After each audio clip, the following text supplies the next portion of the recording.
La belle famille, qui la défendait hier, la chassa le soir même.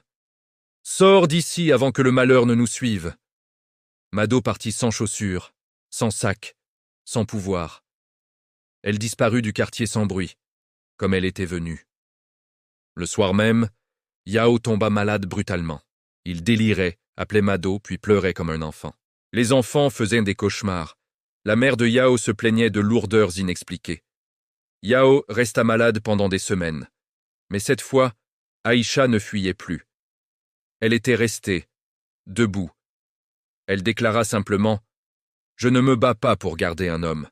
Je me bats pour reprendre ce qui m'a été volé injustement. » Yao retrouva peu à peu sa lucidité et sa honte. Après son humiliation publique, Mado disparut du quartier. Plus de maquillage parfait, plus de sacs luxueux, plus de sourires silencieux. On dit qu'un charme ne supporte pas la lumière. Et quand il est exposé devant témoins, il réclame toujours son prix. Les jours suivants, Mado commença à errer.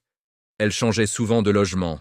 Partout où elle allait, les choses se gâtaient, disputes soudaines, maladies étranges, rêves lourds qui réveillaient les gens en sursaut. Même ceux qui l'avaient aidée commencèrent à la fuir. Un soir, elle tenta de revenir vers Yao en cachette. Mais Yao, affaibli mais lucide, recula en la voyant. « Ne m'approche plus. Depuis toi, ma vie est devenue courte. » Ce rejet fut le coup de grâce. Quelques semaines plus tard, la nouvelle circula comme une traînée de poudre. Mado avait perdu la raison. Elle parlait seule.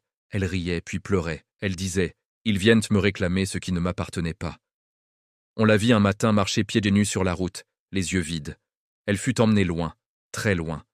Dans le quartier, on conclut en chuchotant « Ce qui est pris par le mal revient toujours par le mal. » Pendant que Mado chutait, Aïcha montait. Pas dans le bruit, dans la solidité. Aïcha prit une décision que personne n'attendait. Elle ne se contenta pas de sauver son foyer, elle se sauva elle-même. Elle recommença à travailler sérieusement. Elle lança un petit commerce, puis un autre. Elle devint indépendante. Dans la maison, les choses changèrent. La belle-mère demanda pardon. Les sœurs baissèrent les yeux. Les enfants retrouvèrent le sommeil. Yo, lui, resta, mais plus jamais au-dessus d'elle. Aïcha posa ses conditions. « Je ne suis plus la femme qu'on manipule, je suis celle qui choisit. » Le quartier la regardait autrement. On disait « Elle a traversé le feu sans brûler. » Lors d'une grande cérémonie, Aïcha arriva élégante, sûre d'elle. Les mêmes femmes qui la méprisaient hier cherchèrent maintenant ses conseils. Quelqu'un murmura « Elle est devenue forte. » Une vieille répondit « Non, elle a toujours été forte. Elle dormait seulement. » Ne provoque pas une femme silencieuse. Ne méprise pas celle qui endure sans crier. Parce que quand elle se relève, elle ne cherche pas vengeance seulement, elle change de niveau. On a longtemps cru que cette affaire était juste une rivalité entre femmes. Mais le quartier a fini par comprendre. Le vrai danger n'était pas Mado seul. Le vrai danger, c'était l'inconscience, l'orgueil et le silence coupable. Aïcha n'a pas failli parce qu'elle était faible. Elle a failli parce qu'elle a trop fait confiance. Une femme mariée doit comprendre ceci. Tout ce qui entre souvent dans ta maison n'est pas une bénédiction. Toute femme souriante n'est pas une amie. Et toute rivale ne se bat pas avec des paroles. Quand tu vois ton foyer changer sans explication, tes enfants devenir étrangers, ta belle famille se retourner soudainement, ne t'accuse pas toujours en premier. Parfois, quelqu'un a mis la main là où il ne fallait pas. Mais attention aussi. La vengeance aveugle détruit. La vigilance sauve. Aïcha a gagné parce qu'elle a observé, compris, puis agi avec intelligence. Yao pensait jouer avec le feu sans se brûler. Il croyait contrôler la situation. Toute relation cachée n'est pas un plaisir. Certaines sont un contrat invisible. Ce que tu acceptes par désir peut te coûter ta santé, ta famille et ton honneur. Une femme qui veut tout prendre ne s'arrête jamais à toi seule. Quand tu ouvres la porte de ton foyer à une rivale, tu exposes tes enfants, tu exposes ta mère, tu exposes ton avenir.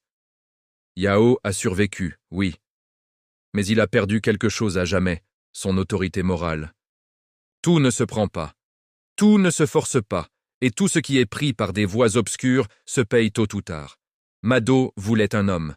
Elle a perdu sa dignité, sa stabilité, sa raison. La chute d'une rivale n'est jamais spectaculaire au début. Elle est lente silencieuse et humiliante.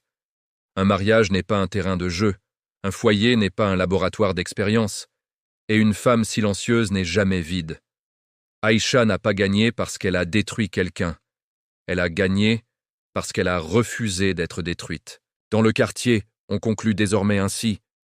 Toutes les rivales ne sont pas bruyantes, et toutes les épouses calmes ne sont pas faibles. Quand une femme ivoirienne se tait longtemps, c'est qu'elle prépare le tonnerre. Quand tu vois une maison debout après une tempête, respecte-la. Parce que ceux qui ont provoqué le vent n'ont pas toujours survécu.